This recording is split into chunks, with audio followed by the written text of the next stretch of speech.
MLBBro.com, covering black and brown major leaguers.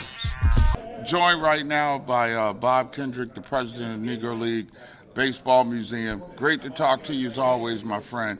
There were a couple of things you said here at the National Archives that hit me particularly in the face of this new woke stuff. You probably know that several books chronicling history of Hank Aaron, Roberto Clemente pulled off the history of Florida. Yeah. If you're going to keep the Negro Leagues alive, it's important to keep them in books. How does that affect keeping the legacy alive? Well, it's a scary proposition when we start to think about removing and eradicating history because we're afraid to tell the truth. And so you do wonder, as a cultural institution like ours, the kind of impact it could potentially have. Now, we have to be out in front of this, which is why what I talked about tonight, the inclusion of the Negro Leagues in a video game, where kids will get an opportunity to learn this history through a digital platform where you're not as reliant on it being in schools. Although I hope that we never lose these kinds of stories. Now, of course, with the case of the Negro Leagues, it virtually has never been talked about in schools of any real significance anyway. So as a cultural institution, that is part of our job, is to hopefully rewrite the pages of American history books, but it's going to be even more challenging to do just that because of what we're seeing through the censorship of books and those kinds of things. So that is always concerning, but we just have to continue to stay the path that we're going to try and do everything we can to elevate the consciousness and awareness of people about this very rich piece of not black history, but American history, as we look at the incredible inspirational story of the Negro Leagues. For those of us of a certain age, we grew up with Negro League history as part of our history, as part of our culture. That's why many of us love the game right now. You got a different generation right now. They've sort of kind of dialed it back from being participants in baseball. The superstar athletes that I grew up with are basketball and football players. Are you noticing a cultural awakening and awareness of, black American baseball fans of another generation? I certainly hope so.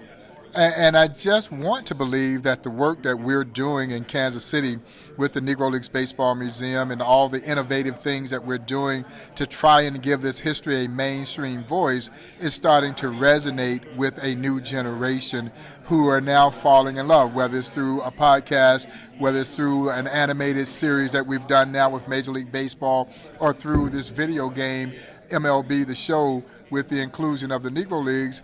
I think it is imperative that we keep pushing this agenda so that people have an opportunity to learn what otherwise they may not have had an opportunity to learn.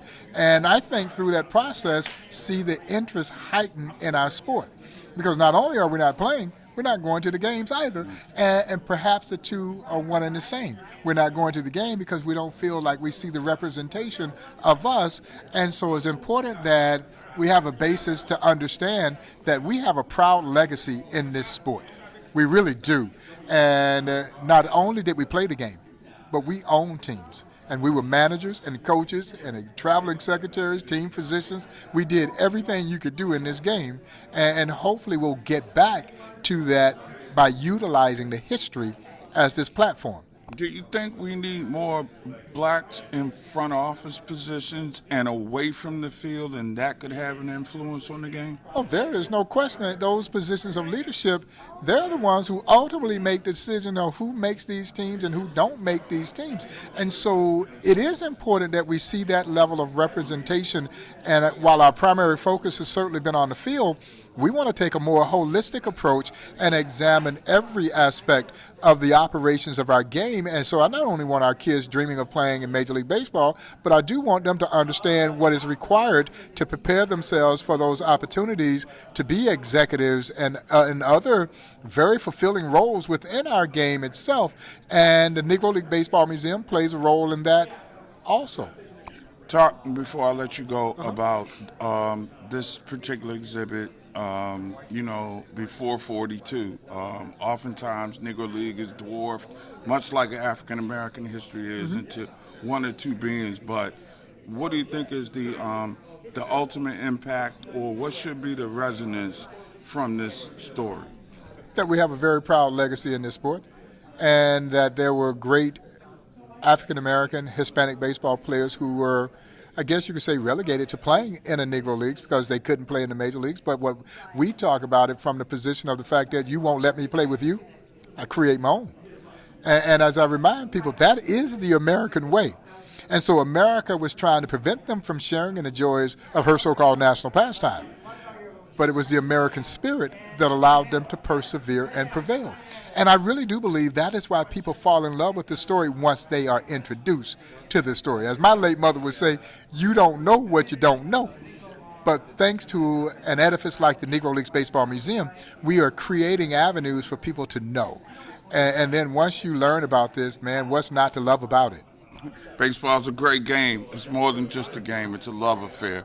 Hey, Bob Kendrick, we know you're in love with the Negro Leagues. You love the game. Thanks for what you do, my friend. Man, I appreciate you. Thanks so much for having me. MLBBro.com, covering black and brown Major League.